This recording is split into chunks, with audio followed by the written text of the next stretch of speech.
കഥ നിഷ്കളങ്കനായ ചുണ്ടലി. ഒരിക്കൽ ഒരു കുഞ്ഞു ചുണ്ടലി തന്റെ അമ്മയോട് പറഞ്ഞു, അമ്മേ, ഞാൻ പുറത്തൊക്കെ സഞ്ചരിച്ച് ലോകമൊക്കെ കണ്ട് തിരിച്ചു വരട്ടെ. അമ്മ പറഞ്ഞു, ശരി കുഞ്ഞെ, പക്ഷെ സൂക്ഷിക്കണം. പെട്ടെന്ന് മാളത്തിലേക്ക് തിരിച്ചു വരിക. ശരി അമ്മേ. കുഞ്ഞെലി ഇറങ്ങി നടക്കാൻ തുടങ്ങി.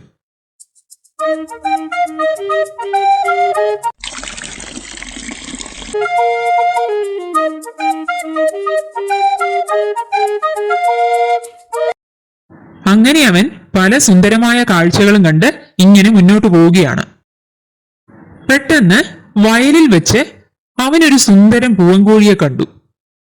മുമ്പൊരിക്കലും ഒരു പൂവനെ കണ്ടിട്ടില്ലാത്ത ചുണ്ടലി കോഴിയുടെ ചുണ്ടും നിറമുള്ള തൂവലുകളും തലയിലെ പൂവും കണ്ട് ഭയപ്പെട്ടുപോയി. എന്തൊരു ഭയപ്പെടുത്തുന്ന ജീവി! എനിക്ക് പേടിയാകുന്നു. ഇവിടുന്ന് പെട്ടെന്ന് പോകാം. അമ്മ കൂടെയില്ല. ഇവൻ എന്നെ ഉപദ്രവിച്ചാലോ? അവനൊരു ഓട്ടം കൊടുത്തു.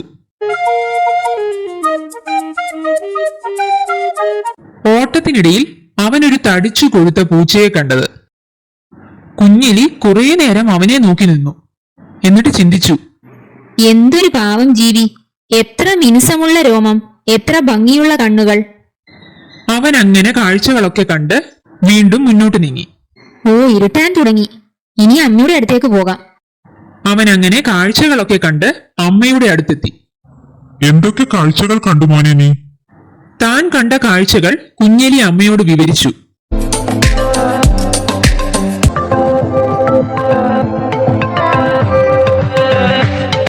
അപ്പോൾ അമ്മ ചിരിച്ചുകൊണ്ട് പറഞ്ഞു, നീ കണ്ട ഭയപ്പെടുത്തുന്ന ജീവി പൂവൻകോഴിയാണ്.